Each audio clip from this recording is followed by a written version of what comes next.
Wake me when you need me.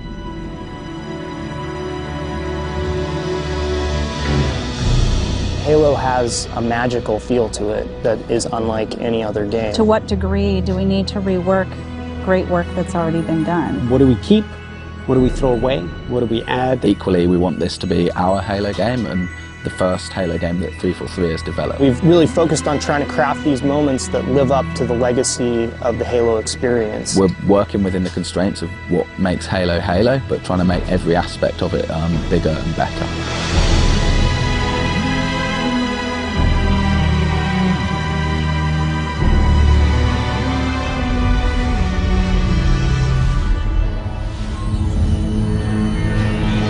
With Halo 4, we're really delving into Master Chief's humanity and exploring what makes him tick as a character. Most of the exploration that we've done of the Master Chief has been done through other media outside of the game. It's been done through comic books, through novels. We wanted to put it squarely in the video game this time. Fighting for something that is really important, where there's something very big at stake, those are themes we carry forward. One of the things that we wanted to do was really introduce a threat that is beyond anything that Master Chief has faced before. It also gives us an opportunity with that threat to add new gameplay. The backstory of the Spartans and of the Master Chief in particular promises all this hyper-athletic speed and mass and weight and power. You're supposed to be this guy in this super suit and you should feel like a superhero in it, and in order to do that we want the armor to look and feel functional. We've done everything from really looking at what should the HUD look like. It's kind of like a fighter jet HUD, and we think of it that way. As a player, you're really empowered and given a set of tools to employ in any way that you want. The fans will be really happy to hear that in Halo 4, the battle rifle's back.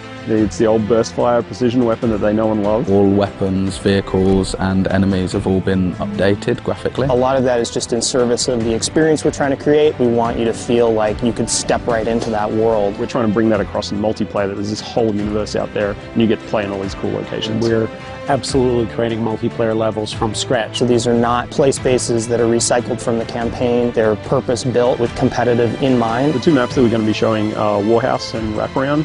Wraparound is a looping arena type structure, lots of verticality, up and down combat.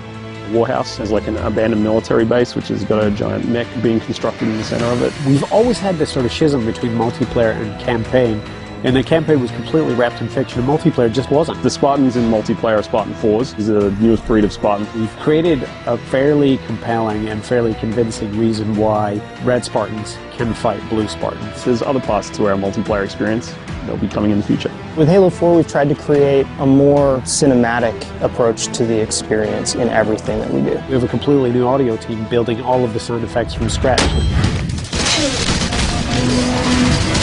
We've redone almost everything. We've already recorded 100 tracks of music. Artistically, the number of assets that are going into this is way more than any other Halo game. We wanted to do so much more. You have this massive team of people who have all come together at this one point in time that focuses on every day that we have left, doing everything we can to make this game the best that it can possibly be. It's still Halo, but it has its own voice, and it's extraordinary.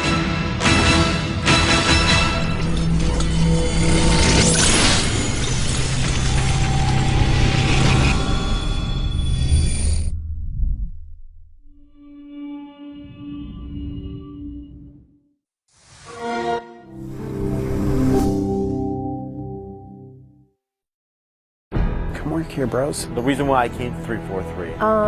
Okay, let me think about that. I know the answer to this. Well, I'd be lying if I said I didn't come here for Halo. We're the only studio in the world trying to do something quite as crazy as what we're trying to do, in that we've brought all these people from around the world who've never worked together before, put them all in one giant room and give them one of the world's biggest gaming franchises and tell them to go make it. And I guess I kind of heard about that and thought, that's crazy, I want to be part of it.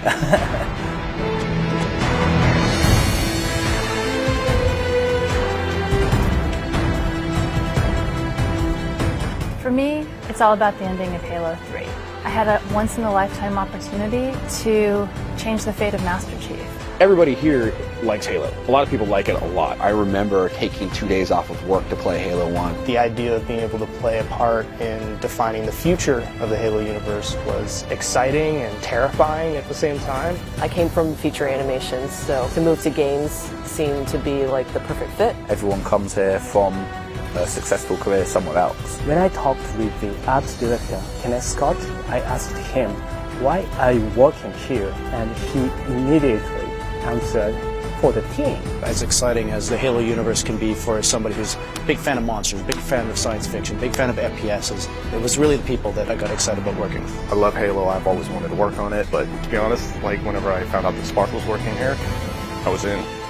It's the fact that sci-fi is close to being a way of life to a certain degree. I did not need much time to actually say yes. Our job is not copying the previous Halo. They let us explore. They're very open to suggestion. There's always opportunity to create. We really built the team that I want to work with for the rest of my life. Best team I've ever worked with.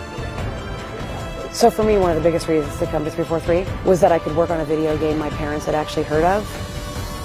And I love Halo. I love the stories and the worlds we built, and I think that with all the new technology and techniques that we have at our disposal, I think we have a great opportunity to tell really good stories in a really dramatically improved way. Halo 4. When I leave here at night, I'm really jazzed. You know how hard you would judge someone else in the same situation, and so you kind of go, okay, and it just inspires me to do bigger and better things. It's a little surreal at first, and it's definitely scary, because I mean, it's like no pressure or anything. There's definitely a requirement to hit the ground running. It's a challenge, but it's an exciting challenge. We're getting there. More to do, but we're getting there. It's like being part of NASA and launching a rocket to the moon. Moving forward, people won't come here just to work on Halo. They'll come here just to work for 343.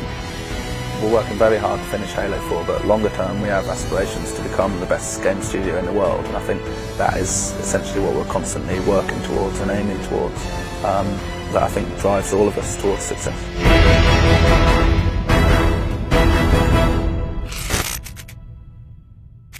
Is that all right? That's all we need. Okay, sweet. I'm just gonna grab. Did you like the rocket to the moon? I'm using that for sure.